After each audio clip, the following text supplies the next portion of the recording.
keep it moving now. Don't you see what I'm doing? Let's get it, let's get it, let's get it, let's get it, let's get it, let's get it, let's get it. I'm Aaron Crane, and this is your Region 9 recap. Over at Crimson Cliffs, the Mustangs hosted the Dixie Flyers. Let's send it to our Big O Tires fan cam as the Mustang student section gets ready for the game. And that will send us to our AWP Play of the Week. Wyatt Truman would drop back and throw a pass, but he would be picked off by Rowan Williams, who would take it to the house for the game's first score. On the next drive, Truman would throw a backwards pass to his running back, and it would be scooped up by McKay Wright, who would also take it to the house. Crimson would get their offense going, as Steele Barbin would hand it off to Caden Garcia-Casey for a 9-yard touchdown run. And that will bring us to our Jones Peyton Glass Big Hit of the Week by Scott Neeson. Dixie looked to get things going, as Truman would drop back, but he'd be picked off again, this time by Bryson Phillips. Barbin would then throw a laser pass, but would be tipped, but also caught in the end zone by Malachi Alafipo. Dixie, needing a big play, would have Truman drop back and lob it up to Jackson Barbin, as he would go up over the defender and come down with the touchdown. In the second half, Dixie would get into scoring position with this big run by Truman, who would take it all the way down to the 1-yard line.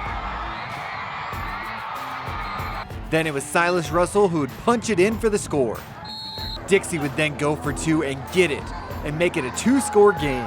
But then Crimson would take it to the next gear, as Barbin would find Alafipo for 6. Barbin wasn't done yet, as he would throw another strike, this time to Boston Adamson. The final score in this game, Crimson Cliffs 56, Dixie 14. Over at Snow Canyon, the Warriors took on the Pineview Panthers.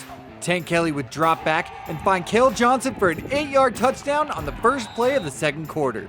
Later, the Warriors scored again when Bryce Barnes rumbled into the end zone from 5 yards out. Kelly would then call his own number on the ensuing 2-point conversion run.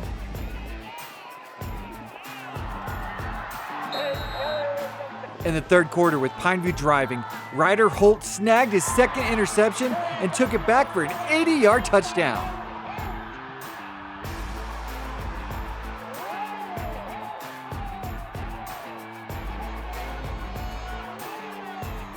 Adam Moore got Pineview on the board with this touchdown pass to Moe Tonga.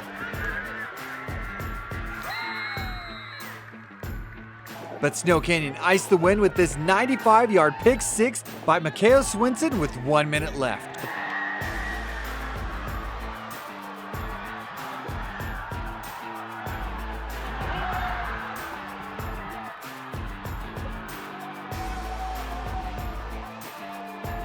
Final score, Snow Canyon 27, Pineview 10.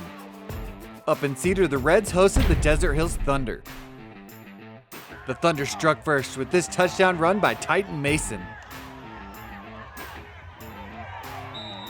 Then Garrett Grondale would get a huge run and get the Thunder in scoring position.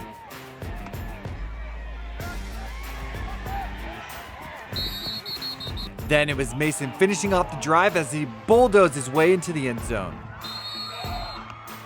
Cedar would get on the board as Trayden Elliott would find JT Jeter for this touchdown pass.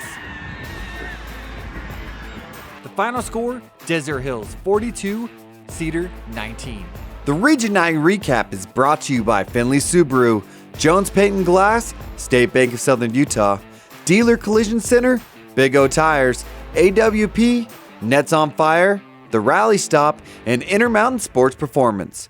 For St. George News, I'm Aaron Crane.